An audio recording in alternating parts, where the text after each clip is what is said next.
buena interlocutora, además una tipa divina, gran actriz. Gran actriz primero. Comprometida. Todo, ¿no? Y además Sí. que su familia ha sufrido mucho la dictadura. De hecho, a la familia de Carol les han choreado en una mesa de tortura de papel prensa, ni más ni menos. Así que es una historia que merece siempre ser recordada y contada nuevamente. Después hay otra historia, hay dos historias muy fuertes que vamos a escuchar hoy. La verdad que es el momento de hacerlo. Una es Alejandra Berry y Victoria Moyano. Las invitamos que pasen. Alejandrina Berry. Hola, chicos. Mucho Hola, gusto. ¿qué tal? No te conocía personalmente, Hola, pero gracias ¿qué por tal? venir. ¿Cómo andas? ¿Bien? Bien. Gracias por venir. Bienvenidas. Tomen asiento. Bueno, tomen por favor. asiento. La verdad que son dos historias tremendas, tremendas. Que está bueno que el público, así como nos acompaña cuando es todo divertido y nos reímos y hacemos, realmente creo que llevamos al límite de lo posible en la televisión, el delirio que es este programa. También está bueno ofrecer historias reales que pertenecen a nuestra identidad, a nuestra vida, a nuestra historia, a nuestro ADN, y que ha costado muchos años de las abuelas, de las madres, de los organismos de derechos humanos, intentar acercar hacia el lado de la justicia o encontrar un poco de luz de justicia en estas historias. Leía tu historia, Alejandrina, y realmente, bueno, es impresionante cómo en un primer momento se intentó utilizar el asesinato y la desaparición de el asesinato más que nada de tus padres, Sí. como una propaganda política. La revista Somos inventó una puesta en escena. Sí, ¿Cómo fue somos eso? gente y para ti. Sí, para ti, fíjense, para ti, que es viene con los moldes para hacer La camisa. la camisa. Sí, las 3 revistas de la ex editorial Atlántida, donde hicieron una campaña de propaganda con mis viejos y conmigo en particular, mostrándome a mí como una nena abandonada por mis padres y no como lo que realmente había sido, que mis padres habían sido brutalmente asesinados por parte de la patota de la ESMA, el Tigre Acosta, dirigiendo ese operativo, y justamente digo, el rol que tuvieron acá en lo que pasó con mis viejos, en esta causa que yo llevo adelante hace muchos años con mi compañera Miriam Breckman, demostramos la complicidad civil,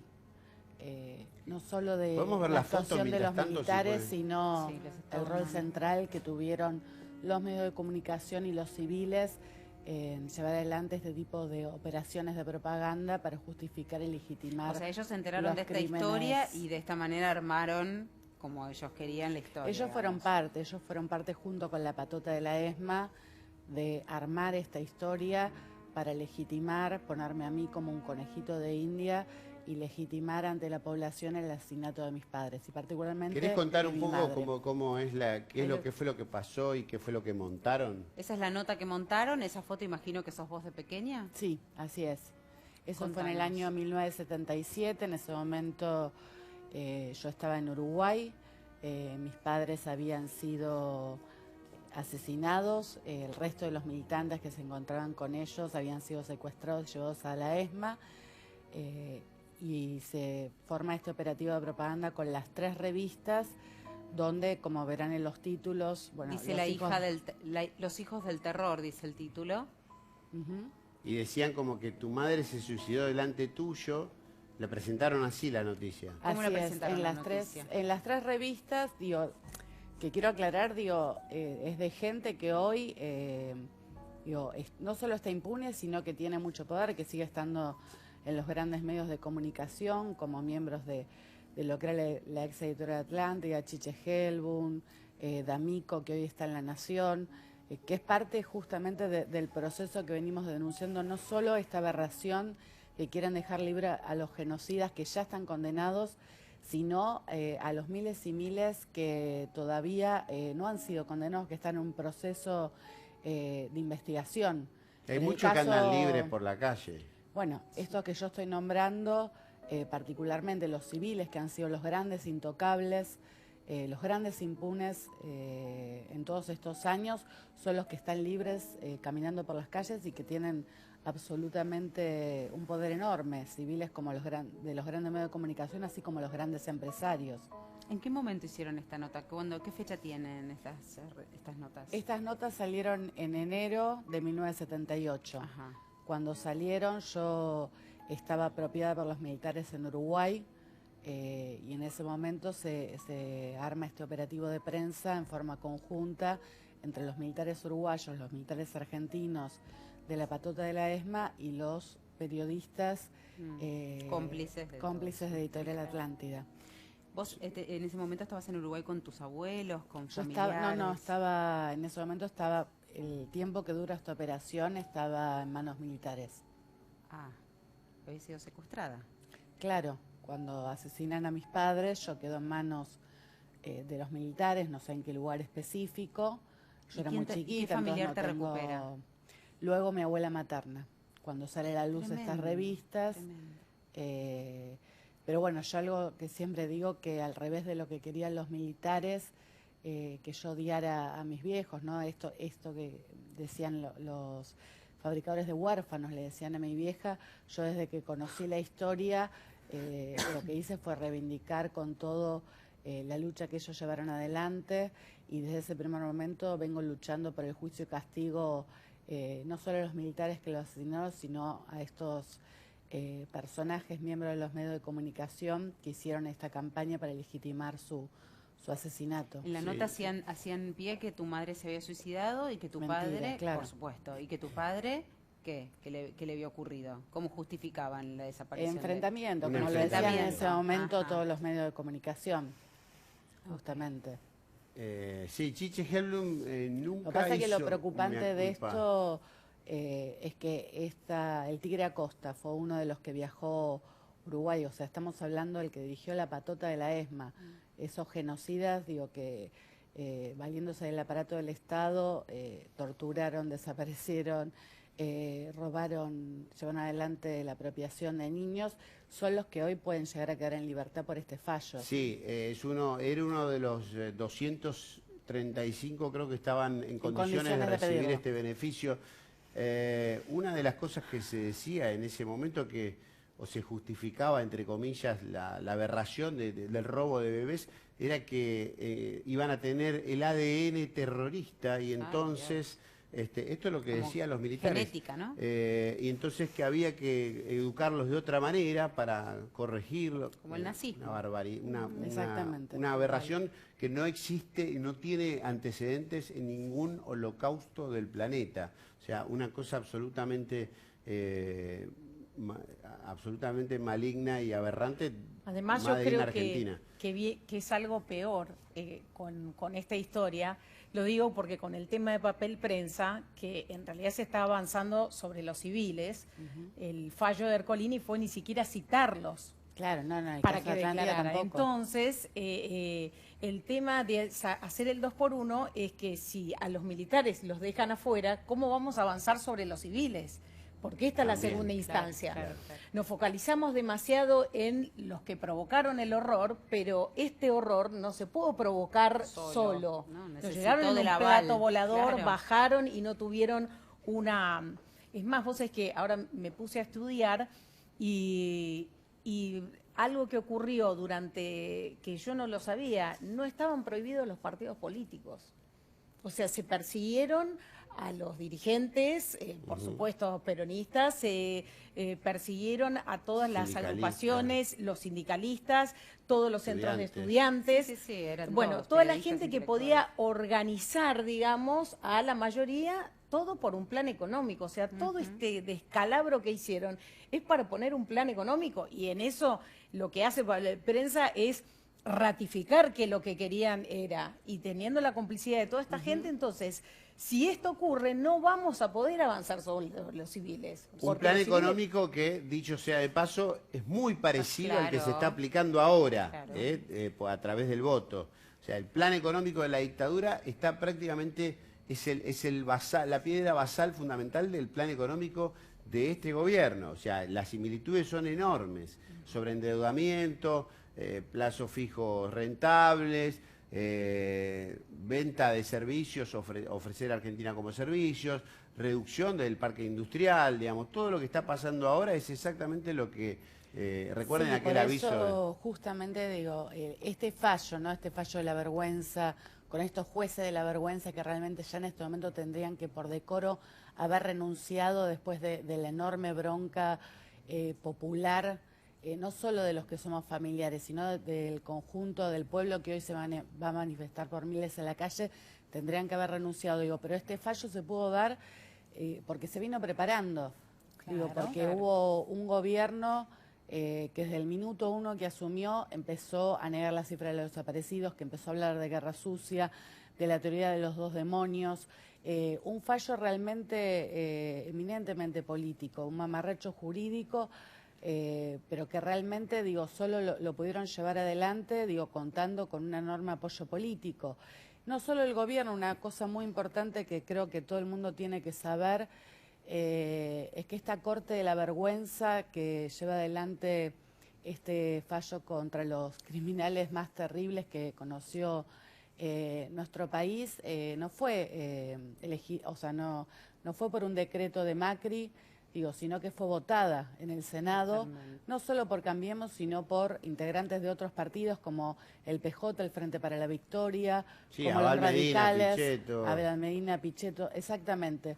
Por eso justamente hoy en la movilización, yo soy parte también del Encuentro Memoria, Verdad y Justicia, que estamos llamando a movilizarnos, digo, con todas nuestras fuerzas para tirar abajo el 2x1, pero vamos a ir en una columna independiente denunciando también a quienes, los senadores que también dieron las bases para que esta Corte, digo, pueda existir y que vote esta nefasta ley. Primero se armó un contexto, digamos, que lo que vos estás diciendo, por eso yo digo que esto no es solo esto, es este tema, pero ya también hay en otros temas sociales que tienen que ver con el trabajo y la flexibilización laboral, que también se están tirando, porque viste que te bombardean como de 20 lados y estamos marcha para acá, marcha para allá. Bueno, lo que pasa que, mira, si uno empieza a analizar cómo actuó la Corte desde el 83 a esta parte, siempre, si bien todo el mundo tiene la expectativa que es el tribunal, que se imparte justicia, el máximo tribunal y todo, es una institución eminentemente política. Está bien, y siempre acompañó los distintos procesos de los distintos gobiernos. Sí.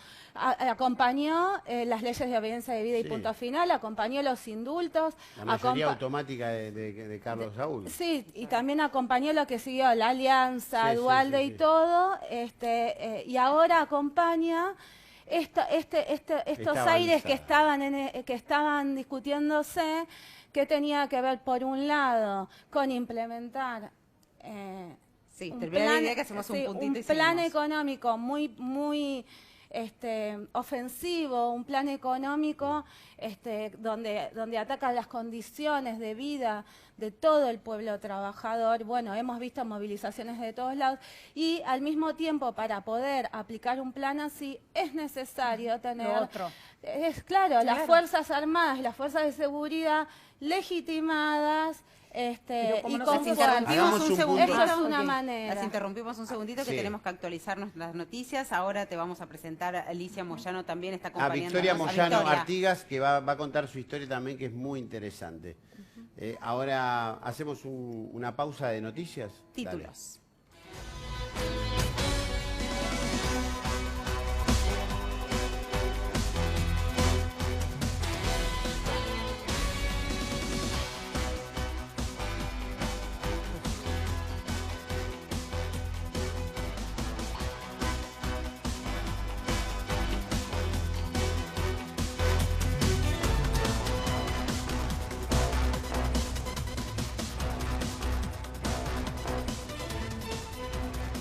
Lo de la Corte fue desafortunado. El presidente brindó una conferencia de prensa desde Mendoza y habló sobre el fallo que beneficia a los genocidas. Afirmó que estoy en contra del 2x1 y de cualquier instancia de impunidad. Celebró la sesión del Congreso y el Senado y agregó, ojalá lo aprueben rápido.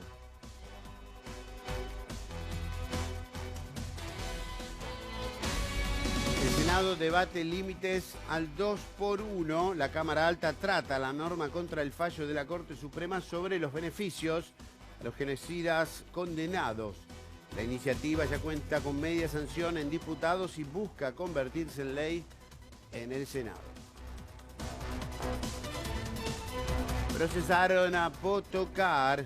El juez de instrucción Ricardo Farías embargó y suspendió al policía de la ciudad. Está acusado de ser jefe de una asociación ilícita. La Cámara del Crimen deberá resolver el pedido de excarcelación formulado por la defensa. El subte tendrá nuevo horario. El gobierno de la ciudad sometió a votación la iniciativa y confirmó las modificaciones en los horarios del servicio de subtes de la ciudad de Buenos Aires. De acuerdo a esta elección de la gente, quedó conformado de la siguiente manera. De lunes a viernes funcionará el subte entre las 5:30 de la mañana y las 23:30 horas. Los sábados, el horario del subte será de 6 a 24. Mientras que los domingos mantendrá su cronograma habitual de 8 de la mañana a 22:30. ¿Anotaron? River busca el pase a octavos de final de la Copa Libertadores con mayoría de suplentes, preservando el equipo titular de cara al match del domingo frente a Boca. Los millonarios reciben al Emelec de Ecuador en busca de un pase a la siguiente fase de Copa Libertadores. El encuentro, ¿dónde? En el Monumental. ¿A qué hora? 19:15.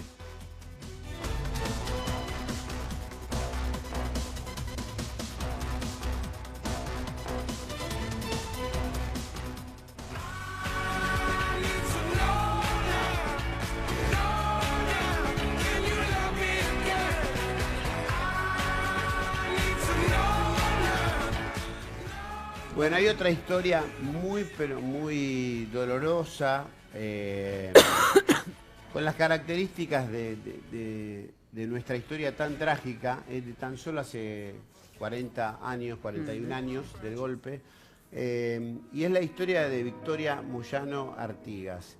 Si tuvieras que contársela a alguien que nunca la escuchó, Victoria, ¿cómo?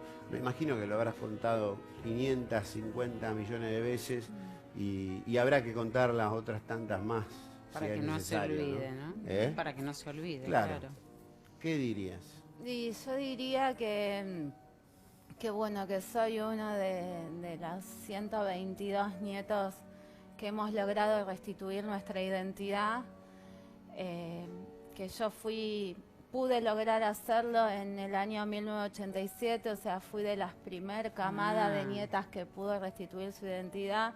Mis padres eran militantes políticos que comenzaron su militancia en Uruguay y vinieron refugiados a la Argentina. Como ustedes saben, la dictadura argentina no fue aislada, sino fue parte de las dictaduras del continente, lo que llamamos Plan Cóndor. Vinieron como refugiados políticos a la Argentina en el 73 y en el 77 desaparecen. Y mi mamá estaba embarazada de mí, de 2 meses. Así que desarrolló durante distintos centros clandestinos su embarazo, principalmente en el Pozo de Banfield, que era la maternidad clandestina del circuito Camps, justamente donde tenía tanto poder Echecolás, que estaba pidiendo la libertad. Ahí estaba papá. Y que estábamos discutiendo el problema. Primero discutíamos la domiciliaria y después discutíamos la libertad de Echecolás. Bueno, pero también estuvieron en el Pozo de Quilmes y en la Brigada de San Justo. Cuando yo nazco, quien me apropia es el jefe de la Brigada de San Justo, que me regala a su hermano y su cuñada, que son quienes me crían hasta mis 9 años, que Abuelas de Plaza de Mayo logra recuperarme. Y a partir de ahí, bueno, empezó... ¿Qué te acordás de esos 9 años? Cuando tenías 9 años y te vinieron a contar que no eras quien eras. Porque digo, 9 años no es lo mismo que 36. Es como la historia oficial, ¿no? Es muy, claro. Muy parecido.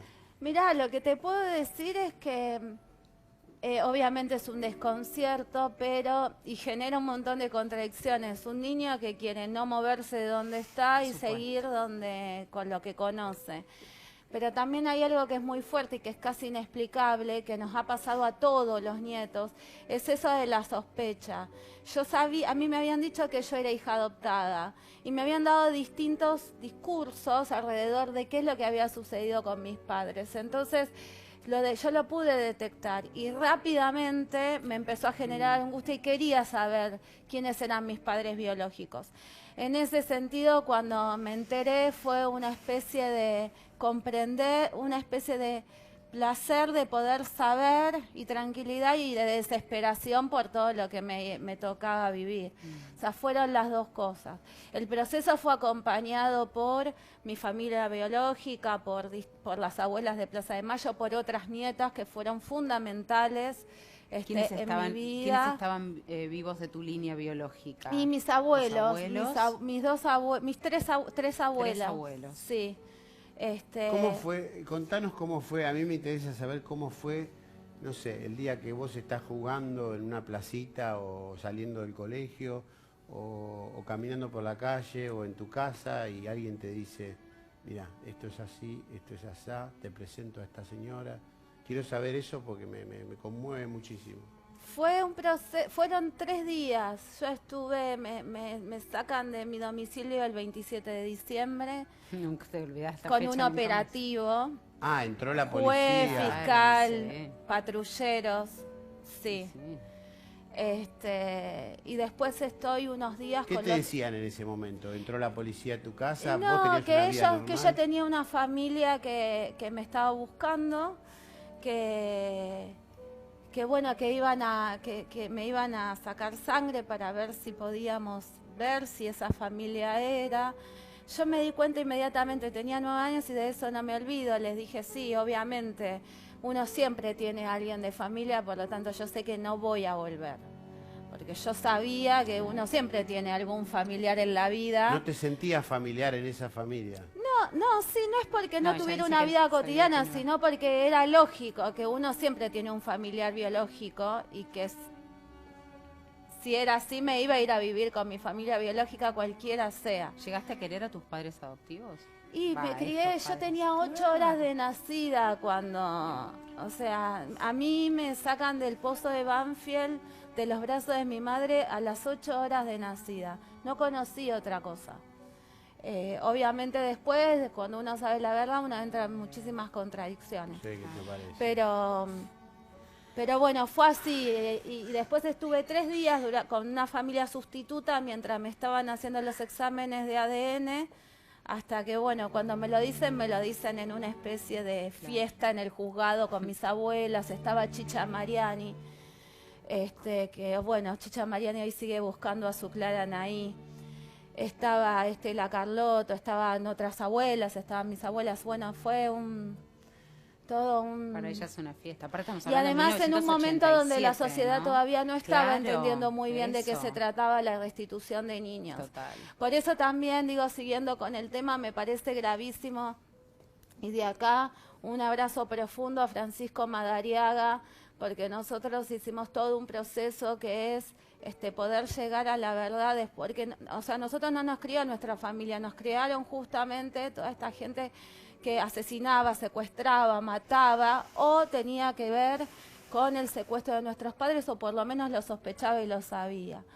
Hicimos todo un proceso, conocimos a nuestra familia, después fuimos a testificar, fuimos querellantes contra esta gente, y después que la Corte saque un fallo que posibilite que estos genocidas estén en libertad, después de todo el proceso que hemos tenido que hacer, me parece brutal. O sea, me parece brutal que todos los genocidas estén, cada uno de ellos, en la calle. Ahora, me parece brutal también que encima nietos que han tenido que hacer todo este proceso, hoy tengan que compartir la calle con esa gente que no solo le arruinó la vida y tuvo que ver con la desaparición y lo que fue el genocidio en la Argentina, sino con su propia apropiación. Eso es la impunidad más brutal, y creo que esto que se dio ayer, que se haya reunido el Congreso, que también no fue un congreso que ha acompañado mucho en el correr de la historia, a no ser las leyes de obediencia de vida y punto final, que fue producto de una lucha enorme de las abuelas, de las madres, de los organismos de derechos humanos, de la izquierda, de los artistas, de tantos sectores sociales. Creo que lo que tuvo que ver ayer fue por la presión social que hubo, porque en este país realmente, pese a lo que quiso instalar el macrismo, pese a la impunidad de todos los gobiernos que han permitido que haya impunidad, porque a nosotros nadie nos dio los archivos de la dictadura, pese a todo eso, se ha podido imponer que en este país los genocidas no pueden estar con nosotros en la calle, y eso me parece muy importante.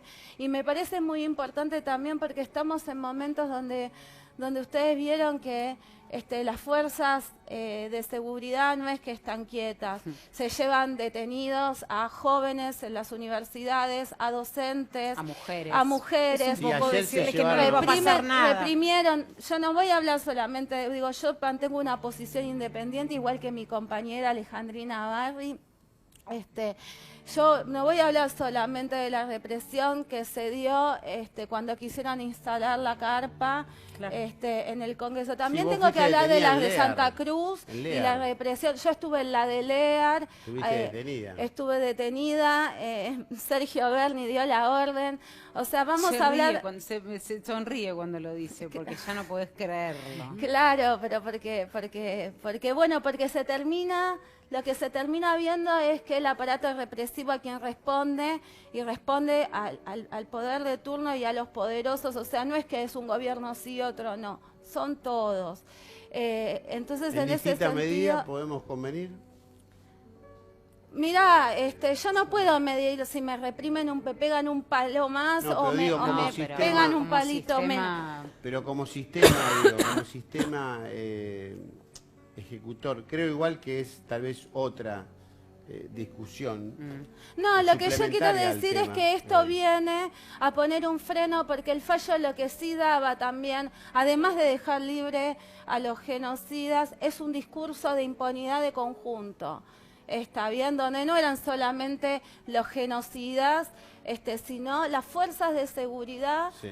Que están actuando también hoy y por cómo están ya tenían actuando. Como permiso para claro, futuro. Entonces a mí me parece muy importante destacar esto, porque veníamos de represiones en distintas provincias, como en Santa Cruz, veníamos en la represión de acá de los docentes. Entonces me parece muy importante destacar que bueno, que hoy vamos a ser miles. Hoy vamos a ser miles porque nosotros hemos construido todo esto. Porque de la mano de las madres, de las abuelas, hemos construido todo esto. Y no va a haber ningún gobierno negacionista, ni los distintos gobiernos que puedan impedir que nuestra fuerza hoy se exprese en las calles. Lo que hemos aprendido, te puedo decir, de toda esta tradición de lucha, es que a nosotros nadie nos dio nada. Todo lo que conseguimos fue movilizándonos y en las calles. Nadie nos dio nada. Y hay esa canción que me gusta tanto que dice, y también marca, me da orgullo como argentino que se cante eso de que como a los nazis les va a pasar, a donde vayan los iremos a buscar, porque muchas veces ese canto tiene que ver contra la impunidad, ¿no? Cuando el marco judicial, el marco jurídico no acompaña. Eso creo que es lo que me da más tristeza, o sea, a mí me encanta que toda la sociedad salgamos hoy, pero es exigirnos todo el tiempo a nosotros cosas que tienen que hacer otros. Nosotras tendríamos que estar en otras cuestiones, cada una en lo suyo, criando sus hijos, yendo para acá, y tenés que salir porque si no, del otro lado, donde tiene que estar la justicia y donde están experimentados para eso y se les paga para eso, y tener que movilizarnos. Tengo como una contradicción con lo de, digo, bárbaro, vamos a la mano, y digo, ahora todo el tiempo nos exigen como sociedad movilizarnos para presionar. Y justamente, digo, con Victoria desde chicas somos compañeras de militancia, militamos juntas en el CEPROD y en el PTS, junto a nuestra compañera Miriam Breckman, y nosotras siempre lo hemos dicho, o sea, todo lo que se ha conseguido meter en cana a algunos de los genocidas, fue su producto de la lucha, de una lucha de décadas. Movilización, ningún gobierno nos lo regaló. Nosotras pudimos llevar adelante esto presentando nosotras las pruebas, pasando una y mil veces, y en situaciones muy peligrosas, como por ejemplo, digo, la desaparición de Jorge Julio López demuestra eso. Sí, claro. Digo, entonces, nosotras no es un problema del pasado que queremos justicia, digo, para nuestros familiares, para nuestros padres. Tiene que ver también con el presente, porque estos genocidas no es que cometieron delitos en el pasado. Hoy mismo no nos dicen la cantidad de nuestros hermanos que siguen apropiados. Tienen poder de fuego. Ustedes saben, ayer hicimos una denuncia fuertísima porque hackearon la cuenta de nuestra compañera Miriam Bregman. Sí, sí, porque están votando y están justamente decidiendo esta cuestión. La CONADEP. Yo nunca escuché a la Unión Cívica Radical decir por qué no se apoyó la ley, que fue la primera ley de la democracia, el 22 de diciembre de 1983, a 12 días de haber asumido Raúl Alfonsín, cuando decretó nula de nulidad absoluta la ley de autoamnistía o de pacificación nacional que consagraba la impunidad de los genocidas y de los que mataron y los que torturaron. ¿Tiene algún sentido? Todos hemos colaborado. ¿Que Alfonsín es el dueño de los derechos humanos? No. No, no lo es. No se lo creía él tampoco. Ni nos bajaba línea a sus correligionarios. Lo he dicho y lo quiero reiterar aquí como un homenaje al paladín de la democracia o a uno de los paladines de la democracia como fue Raúl Alfonsín, y ya lo comenté en varias oportunidades que alguna vez le pregunté por qué él nunca hacía referencia al juicio a las juntas, que a mí como radical me enorgullecía y a tantos otros, y me dijo por una clara razón, a mí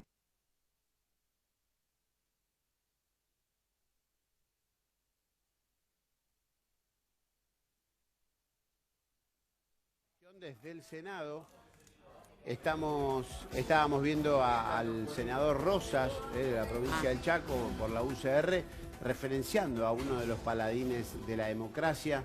Siempre, que a mí como radical me enorgullecía. ¿Volviste? Ahí está.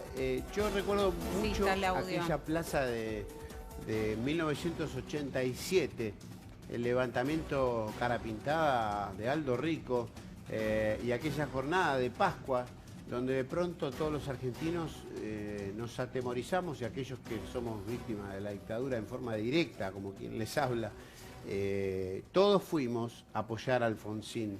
De cualquier partido político que fuera, uno fue a apoyar la democracia, había 1 millón de personas movilizadas aquel día, en el que Alfonsín fue él mismo a Campo de Mayo y volvió diciendo la casa está en orden. Por ahí había un montón de cosas después que ajustar o que enmendar o parchar. Lo que pasa es que para ordenar la casa tuvo que ordenarla con las leyes de obediencia debida y punto final. Sí, claro. Entonces la casa está en orden implicó impunidad. Así arrancamos, y eso hay que decirlo con nombre y apellido, le duela a quien le duela. Y la Corte Suprema apoyó esa política que tuvo el gobierno, que además no la escondió, porque había dicho que iba a tener una política así previa en las elecciones. Sí. Así empezamos. Sí, también hay que decir que, considerando todo el contexto, eso lo quiere decir, hay que considerar todo el contexto. Mirá, hay una película, que es la película que hizo Francella, del caso de los Pucho. Ah, sí. Entonces vos veías... Historia de un clan. Claro, Historia de un clan. Vos veías cómo, no es de la noche a la mañana, o sea, en el 83 se terminó y sale todo el mundo vos veías cómo los mecanismos seguían. Entonces, en realidad a Alfonsín hay que darle, no le quiero decir la derecha, cuac, hay que darle el crédito, por supuesto, de que en ese contexto donde todo el aparato seguía tal cual, él salió a moverse desde ese lugar. En eso ya vas a tener más edad. No, porque yo sabes que te digo, mi abuela no tuvo, yo te lo digo, mi abuela se murió sin saber el destino de sus hijos. Está bien, mi abuela no tuvo, mi abuela se enfrentó a la dictadura, se enfrentó a los milicos cara a cara, las llevaban detenidas, las llevaban presas, hicieron denuncias, eran amas de casa, como todas las madres que se iban a cualquier lado. No pudieron tener el tiempo de evaluar la relación de fuerzas y cómo. Había impunidad y estas mujeres daban su vida y llegamos hasta acá por eso. Entonces, mira, y si no podés, tenés el límite de que no podés. Pero bueno, vos no podés defender ni la impunidad, yo digo, no te estoy diciendo vos, digo, no se puede defender ni la impunidad de las leyes de obediencia de vida y punto final, ni los indultos de Menem, ni los juicios a cuentagotas que tuvimos hasta acá, donde vamos a declarar y siempre son los imputados los mismos. O sea, no se puede, porque tenemos 40 años, no sabemos, hay 400 jóvenes como yo que no saben su identidad, no sabemos el destino de mis padres. Yo tengo 4 sentencias que me dan favorable, donde dice que yo soy todo lo que soy, mis padres son todo. ¿Dónde están? ¿Está bien? Entonces, todas estas discusiones hay que llevarlas a la realidad. Nuestra realidad es esto. Sí, también hay que hablar del contexto, cuando decía Carolina eso, del 87. Hablemos un poquito antes también lo que fue el juicio a las juntas. Hoy lo escuchaba al ex fiscal adjunto del juicio a las juntas, estaba el fiscal Trasera y estaba Luis Moreno Campo, que decía, en aquel entonces que estábamos haciendo el juicio, muy pocos medios daban cuenta de este juicio. Apenas, como decías, en cuentagotas, se mencionaba que estaba el juicio a las juntas, la gente lo seguía porque iba, las madres iban, las abuelas iban, los organismos de derechos humanos iban a presenciar los testimonios que eran desgarradores, pero no había una gran cobertura en los medios, muchos de los cuales han sido cómplices. Tenía que ver con esto, pero yo te quería decir una cosa nuevamente del contexto. Creo que el contexto, también es lo que estamos viviendo hoy. Lo que siempre de la dictadura esta parte primó fueron miles y miles de personas en la calle enfrentando las políticas de impunidad. En el caso del Partido Radical, de la Raúl Alfonsín, hizo eso contra la voluntad popular. Como hoy la Corte Suprema lleva adelante esto, como hoy el macrismo lleva adelante esto y como los distintos gobiernos lo han hecho. Por eso la lucha en las calles fue lo que nos ha permitido enjuiciar a algunos genocidas y es lo que nos va a permitir tirar abajo realmente el 2x1. Yo ahora estoy viendo el debate que ustedes están mostrando en el Senado. Como decía Victoria, que haya llegado a la Cámara de Diputados, para mí no es un problema de decisión propia, sino que tuvo que ver con la bronca enorme que se expresó todos estos días, el dolor, la indignación, la bronca que tuvieron enorme, Si no en las pasaba calles. nada, pasaba. Ahora, justamente, Totalmente. pero en este país no puede pasar justamente porque No iba a pasar, los trabajadores y los sectores populares nos movilizamos. Porque si hubiera sido por estos señores, los que hoy están debatiendo en el Senado, que ahora demagógicamente empiezan a debatir qué hacer con la ley. La cara de fastidio estos mismos senadores son los que pusieron a estos jueces de la Corte que nos votaron este fallo contra los familiares. No, después van a ir todos juntos en las listas dentro de unos meses.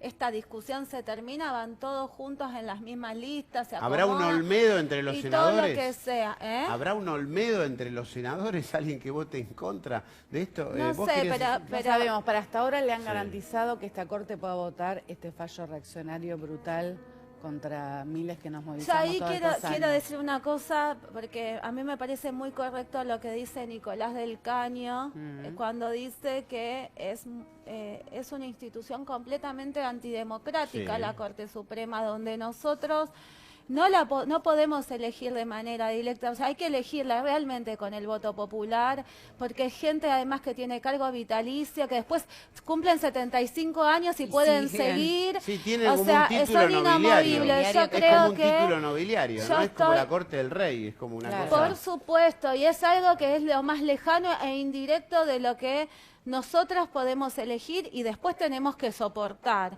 Entonces estoy plenamente de acuerdo, me parece que Nico en ese punto dio que dio una discusión que es la que nos merecemos tener todos, de qué es esta Corte y qué rol tenemos que tener todos nosotros. Es desde ya una institución completamente antidemocrática que no representa para nada nuestros intereses. La prueba está de lo que va a suceder hoy, que seremos miles. Antes de meternos en el tema papel prensa, le quiero preguntar a Alejandrina, tengo entendido que tu madre fue una de las gestoras de CETERA, ¿no? Sí, así ¿Cómo fue el tema? Mi madre también, ¿eh? ¿Como tu madre? Claro. Contame un poco, Sí, ¿te interesa? mi mamá Sobre todo por esta empezó crisis tan aguda que está teniendo la educación en Con Hugo nuestro país. Yasky. Mi mamá empezó su militancia como delegada docente en el sindicato de Almirante Brown, y previamente a la dictadura, a que fuera detenida en el año 75, fue parte de la fundación de la CETERA en la clandestinidad. Sí. El primero fue la Unión de Maestros Bonaerenses. Así es. Ahí estaba mi madre también representando a Morón. Y después estaba también Hugo Yasky. Sí, mi mamá al distrito de Almirante Brown. Claro. ¿El Sí. Instituto Almirante Brown? No, del distrito del de Almirante distrito. Brown. Ah, está Sí, bien. sí, creo que, bueno, también, ¿no? Esta campaña que habían hecho sobre ella, yo siempre, cuando tuve que declarar en el juicio de Plan Cóndor, que todavía, digo, a pesar de esa declaración hace muchos años, todavía no están condenados, yo reivindicaba contar la verdadera historia, y esto nos llevó mucho tiempo de movilización, mucho tiempo de poder declarar en estos juicios, y esto es algo que no vamos a permitir. Digo, que se ensucie la memoria de los desaparecidos, que se deje en libertad a quienes asesinaron a personas luchadoras como mi vieja, delegada docente, como parte de los 30.000 que tenían también esta historia. Y en las historias dramáticas que se han vivido en nuestro país, que hemos vivido, la de papel prensa tiene un capítulo especial, ¿no? Porque el simbolismo de lo que representa la propiedad del papel, la posibilidad de controlar a los medios gráficos, el tironeo desvergonzado que aún hoy les pertenece a quienes están involucrados en esa ficticia y fraudulenta adquisición de papel prensa.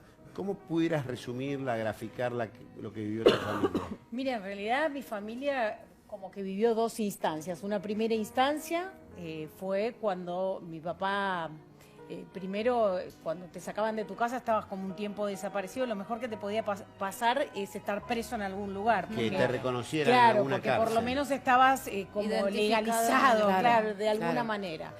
Ahí esa era una cuestión netamente política por la cuestión peronista. Y un año después, cuando muere mi tío en el accidente, que era el dueño, David Graeber era el dueño de Papel Prensa, empiezan las investigaciones de gente de acá de Clarín como para ver qué pasaban con las acciones que tenía mi tío. Mi tía se vuelve con mi prima, ellos estaban viviendo afuera, estaban en México, y cuando vuelven, ahí sí, lo vuelven a detener a mi papá y a toda la familia Graeber. Ahí sí los tienen desaparecidos, 8 meses más o menos.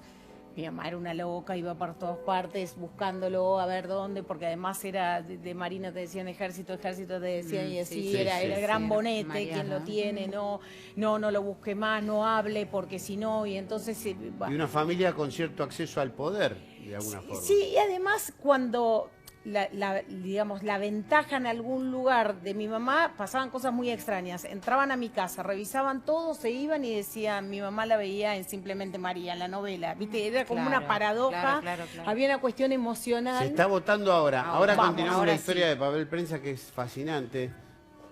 A ver, se vota. Mira acá. Sí, está deprimida. Deprimida no. Mírala acá. Afirmativo 56 votos, negativos 0 votos. Se ha votado por unanimidad. Muchísimas gracias a todos. Senador Rosas, tiene la palabra. Sí, señora Presidente, quería hacer una propuesta que lógicamente hemos hablado con los presidentes de las distintas bancadas. Queríamos proponer para sesionar el próximo miércoles 30 de mayo a la hora que tenemos prefijada, que son las 14 horas.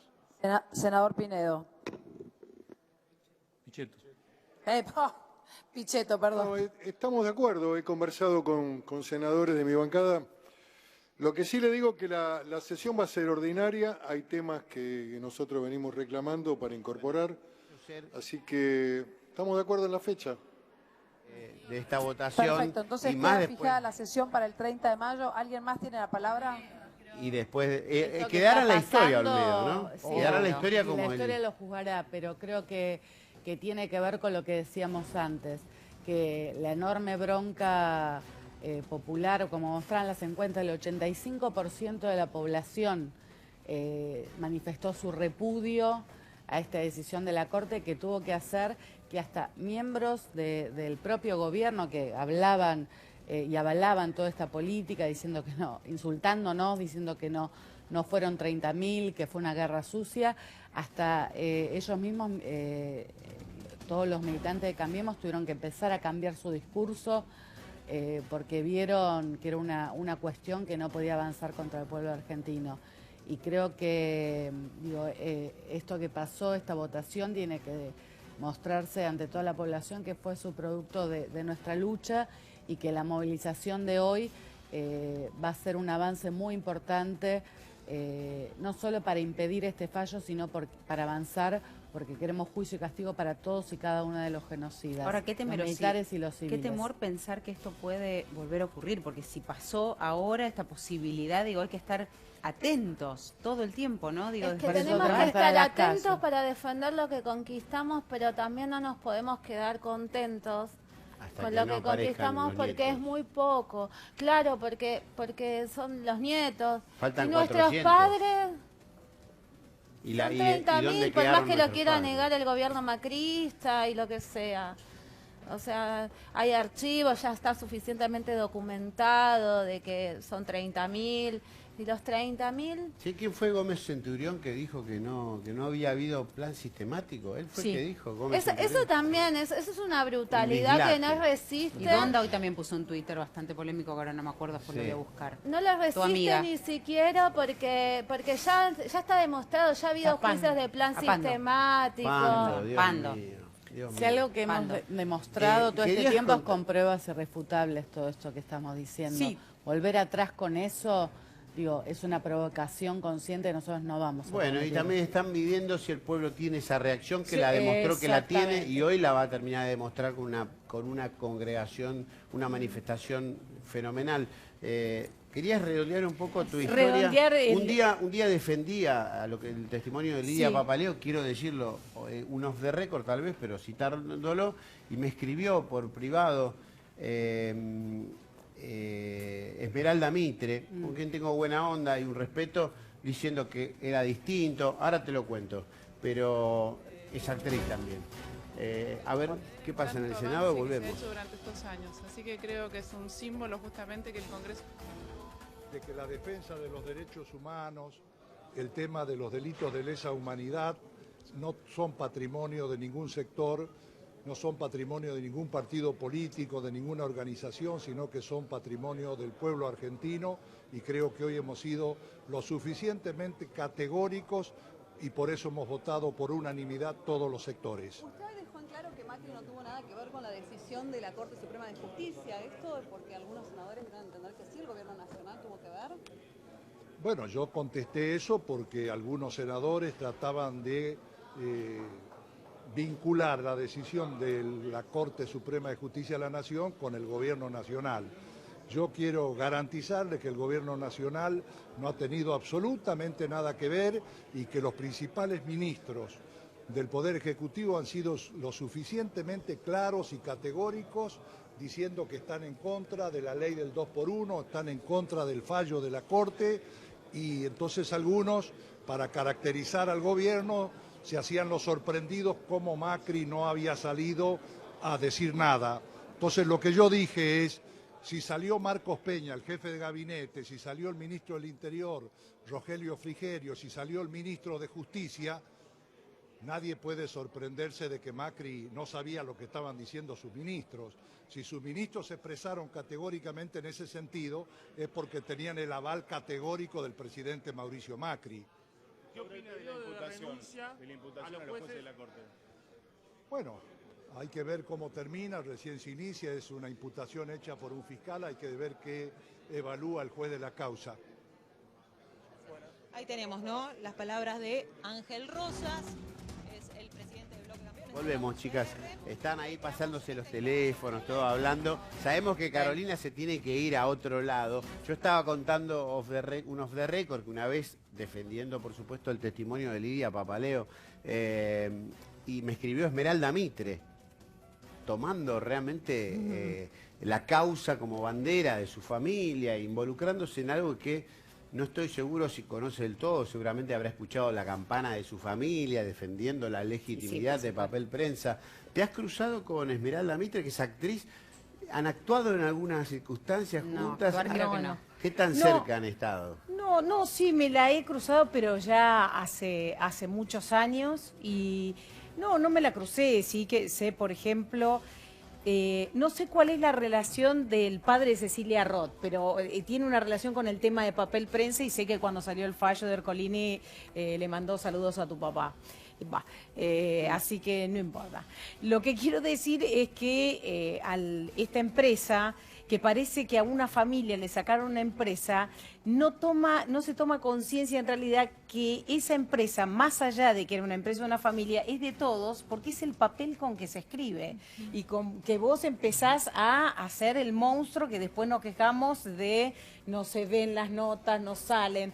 Entonces ese papel es la materia prima, es el papel por el cual vos a tu competidor que te tengo que vender el papel, porque si no, ¿dónde vas a escribir? En piedra vas a escribir los diarios.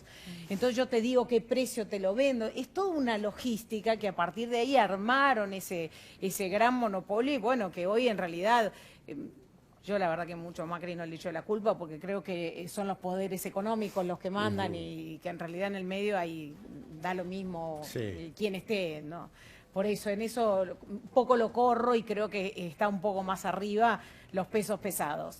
Y bueno, así fue que secuestraron a la familia, terminaron de sacarle y se hicieron todas las pruebas y las declaraciones. Está Ian Over, un santo que era alguien que tenía unas acciones de mi tío, que terminó preso durante un año, que le decían usted firme, pero esto no es mío, decía, bueno, todo un desastre, porque todo es un desastre.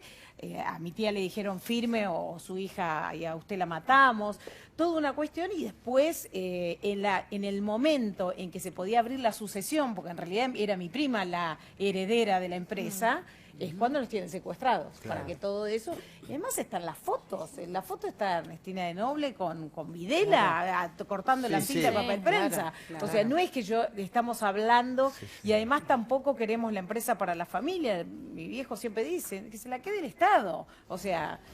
pero estamos luchando por un delito de lesa humanidad. Esa es la cuestión. Y por eso no se puede avanzar. Sí, nunca fue citado a declarar Manieto, que ha sido nunca, narrado ninguno de ellos. en salas de tortura. Nadie. Realmente, muchísimas gracias por venir. Carolina. Caro, te tenés que ir, sabemos que te tenés que ir. Sí, pero ya tengo el teléfono de las chicas. Muy bien. Me voy requispada. Hay un documental de ella muy interesante que estábamos viendo recién en imágenes. El tráiler, ¿no? El tráiler ¿Querés que lo veamos? ¿Podemos ver el tráiler del documental? Sí, ahí lo están buscando porque recién lo usábamos de paños para... Ahí está, lo vemos.